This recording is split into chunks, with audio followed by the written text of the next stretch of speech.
Justice Verma आपको याद हैं? हाँ, वही जस्टिस वर्मा जिनके घर के स्टोर रूम में आग लगने के बाद भारी मात्रा में नकदी मिली थी। यह घटना इसी साल 14 मार्च को हुई थी, जब उनके सरकारी बंगले में आग लग गई थी। दमकल कर्मियों ने आग बुझाने के दौरान वहां से नकदी बरामद की थी। तो आज उन्हीं जस्टिस वर्मा जी के बारे में आपको बताने जा रहा हूं, क्योंकि जस्टिस वर्मा जी की मुसीबत बढ़ने वाली है, क्योंकि संसद से ऐसे ही खबर आ रही है। दरअसल बात यह है कि लोकसभा स्पीकर ओम बिरला ने जस्टिस यशवंत वर्मा को हटाने के लिए प्रस्ताव को स्वीकृति दे दी है। उन्होंने जस्टिस वर्मा को हटाने के प्रस्ताव पर 3 सदस्यीय जांच कमेटी बनाने का फैसला लिया है।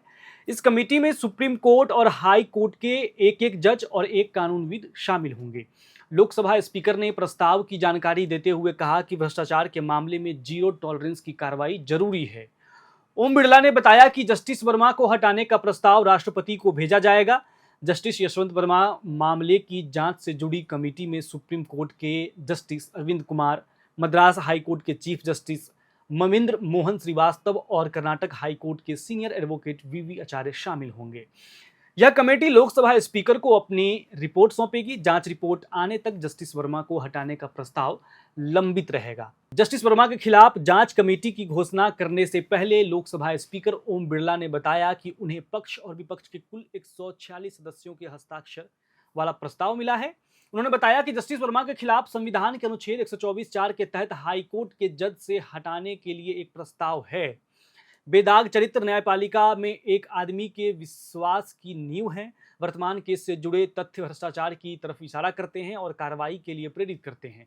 इस प्रस्ताव को उचित मानते हुए मैंने इसकी स्वीकृति दे दी है, ऐसा ओम बिरला जी ने कहा है। उन्होंने आगे बताया कि संसद को भ्रष्टाचार के इस विषय में एक स्वर में बोलना चाहिए। इससे पहले राज्यसभा में पूर्व उपराष्ट्रपति जगदीप धनखड़ ने जस्टिस वर्मा को हटाने के लिए विपक्ष का प्रस्ताव मिलने की जानकारी दी थी। हालांकि बाद में राज्यसभा सचिवालय की ओर से बताया गया कि तत्कालीन उपराष्ट्रपति ने इस प्रस्ताव को मंजूरी नहीं दी थी। जस्टिस वर्मा के मामले में सुप्रीम कोर्ट में क्या हुआ, चलिए अब ये भी बताते हैं आपको कि सुप्रीम कोर्ट के अंदर जस्टिस वर्मा के बारे में क्या कुछ हुआ। इससे पहले 7 अगस्त को दिल्ली हाई कोर्ट के पूर्व जस्टिस यशवंत वर्मा को बड़ा झटका दिया गया था कोर्ट से। कोर्ट ने उनकी याचिका को सुनवाई के योग्य नहीं मानते हुए खारिज कर दिया था। यह विवाद तब शुरू हुआ जब 14 मार्च को जस्टिस वर्मा के नई दिल्ली स्थित आवास के बाहरी हिस्से में जले हुए नोट मिले थे। इस घटना के बाद न्यायिक हलकों में हड़कंप मच गया। इसके बाद जस्टिस वर्मा को दिल्ली हाई कोर्ट से इलाहाबाद हाई कोर्ट भेज दिया गया और उनके खिलाफ लगे आरोपों के जांच के लिए एक आंतरिक कमेटी गठित कर दी गई थी। ये सब तो हो गया था, लेकिन बीते दिनों लोकसभा के अंदर उन्हें हटाने के लिए महाभियोग प्रस्ताव को स्वीकृति दी गई है। ओम बिरला ने भी अपनी बात रख दी है। अब इस पर आगे क्या कुछ होगा, एयर नाउ आपको अपडेट देगा। लेकिन उससे पहले जस्टिस वर्मा के मामले पर आप क्या सोचते हैं?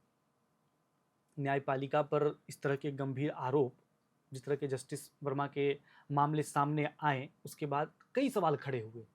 तो इस पर आप दर्शक क्या सोचते हैं, अपनी राय कमेंट बॉक्स में लिखिए और चैनल को सब्सक्राइब कीजिए।